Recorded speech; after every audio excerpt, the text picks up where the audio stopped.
नमस्ते जी। कुछ लोग ये सोचते हैं कि योग करते समय मसल्स की शरीर की ज़्यादा ताकत नहीं लगती तो शायद शरीर ताकतवर नहीं बनता या फिर बड़ा नहीं बनता योग से। और अगर मैं आपको कहूँ कि हमारे देश में जितने भी क्रांतिकारी हुए, योद्धा हुए, शक्तिशाली योगी हुए, उन सब ने योग से ही अपने शरीर में दम बढ़ाया। और भाई ये बात बिल्कुल सच है। हमारे देश में ऐसी योग विद्याएँ हैं कि हमारी सोच से भी परे है। योग बताने से पहले आप सबसे पहले इस चीज़ को समझो, हमारी नाड़ियों का जो हमारी हड्डियाँ जो होती है उसका जो सिद्धांत होता है वो नाड़ियों का होता है। और जो ऊर्जा हमारे पूरे शरीर में संचारित होती है ब्रह्मचर्य के माध्यम से, तो वो नाड़ियों से होती है। तो भाई योग नाड़ियों पर काम करता है और योग से बिल्कुल दम बढ़ाया जा सकता है शरीर में। हमारे देश में जो शक्तिशाली पहलवान रहे प्राचीन समय में, जिनका मुकाबला पूरी दुनिया को कोई पहलवान नहीं कर सकता था, तो वो जो पहलवान दंड लगाया करते थे और आज भी लगाते हैं अपना बल बढ़ाने के लिए शरीर का, तो भाई पहलवानी दंड जो होते हैं वो योग पर आधारित है। जैसे कि हिंदू दंड, राममूर्ति दंड, ये सब दंड योग ही है एक तरह से। इसीलिए भाई अब मैं आपको कुछ ऐसे योग बताने वाला हूँ इस वीडियो में जो कि आपके अंदर दम बनाएंगे। किस चीज़ का दम? आपके शरीर का, दिमाग का और जिगर का दम। सबका दम एक साथ ही योग बढ़ाने की क्षमता रखते हैं। देखो, योग से हर तरह का दम बढ़ेगा, लेकिन योग से दम बढ़ाने के लिए एक चीज़ फॉलो करनी पड़ती है, वो है वज्र की रक्षा। आयुर्वेद कहता है कि जब हम खाना खाते हैं तो उस खाने से सबसे जल्दी बनता है मांस और सबसे लेट बनता है वीर्य। मतलब कि सबसे अंत में, लास्ट में बनता है सीमेन, वीर्य। इसलिए ये सबसे कीमती धातु मानी जाती है। तो मतलब इसकी रक्षा करो। आज जो आपने खाना खाया उसका वीर्य 30 दिन बाद बनेगा। तो भाई सबसे पहले आपको सेक्सुअल एनर्जी की रक्षा करनी होगी, क्योंकि ये सबसे कीमती है। नोफैप जिसे बोला जाता है। इसके लिए दो चीज़ें सबसे ज़रूरी है। सबसे पहला, खान पान अपना बढ़िया कर लो, शुद्ध बिल्कुल। और दूसरा, ध्यान करो ताकि आपका मन मजबूत हो, भटके ना। ध्यान सीखो, ध्यान बहुत ज़रूरी है। अब शुरुआत करते हैं योग की। सबसे पहला है स्वर्गासन। इस आसन में सबसे पहले आपको लेट जाना है। उसके बाद अपनी दोनों टांगों को ऊपर की ओर उठाकर अपने दोनों हाथों से इस तरह कमर पकड़ लेनी है और ऐसे जितनी देर आप कर सकते हो होल्ड करके रखना है। इस आसन से आपका पूरा शरीर मजबूत होगा, सहन शक्ति जो है वो बढ़ेगी। सहन शक्ति बहुत जरूरी है मेरे भाई। और आपका जो दिमाग है वो शार्प होगा बहुत ज़्यादा। और भाई इस तरह आप इस आसन को 3 बार कर सकते हो।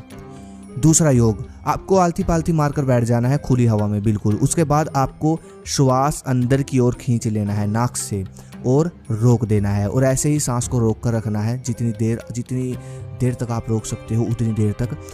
और ऐसा करते समय आपको अपने मल द्वार और मूत्र इंद्री को ऊपर की ओर खींचना है। जब आप ये क्रिया करोगे तो इससे आपका वज्र धातु वीर्य ऊपर की ओर चढ़ेगा। आपकी जितनी भी बीमारियां है, शीघ्र पतन, स्वपन दोष और काम वासना, ये तीनों खत्म हो जाएंगे। और सबसे जरूरी, आपके गुप्त रोग खत्म हो जाएंगे। और इस योग को करने से अपार बल शरीर के अंदर आता है। इसका नाम है अभ्यंतर प्राणायाम। इसको कम से कम 3 बार करें। और ध्यान रहे, ये सब योग आपको खुली हवा में, खासकर सुबह अगर कर सकते हो तो, लेकिन खुली हवा में जरूर करें। अभ्यंतर प्राणायाम से आपका दिल, जिगर भी बहुत शक्तिशाली होगा और दिमाग तो शक्तिशाली होगा ही।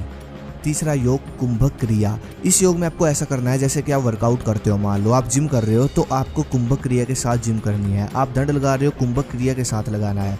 जैसे कि आप जिम में रोड उठा रहे हो तो सबसे पहले आपको सांस भर लेनी है। उसके बाद रोड उठाकर आपको रेपिटेशन लगाने हैं जितने आपसे लगते हैं।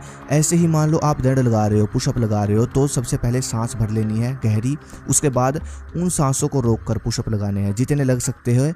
अगर सांस छूट जाए बीच में वर्कआउट करते टाइम तो रुक सकते हो और दोबारा सांस भर सकते हो। इस क्रिया से जब आप जिम या फिर दंड लगाओगे तो शुरुआत में घुटन सी महसूस होगी अंदर ही अंदर, लेकिन धीरे धीरे हफ्ते भर में जब आपका स्टेमिना अच्छा हो जाएगा तो भाई इस योग से बहुत बड़ा फायदा आपको दिखेगा। जैसे कि एक तो वजन ज़्यादा उठाना शुरू कर दोगे, आप एक्सरसाइज ज़्यादा लगाना शुरू कर दोगे। और दूसरा, इस क्रिया से आपके अंदर ऑक्सीजन भरती है बार बार। मान लो आप पुशअप लगा रहे हो तो आपने ऑक्सीजन भर के पुशअप लगाया, दोबारा लगा रहे हो, फिर आपने सांस भरी, फिर पुशअप लगाया।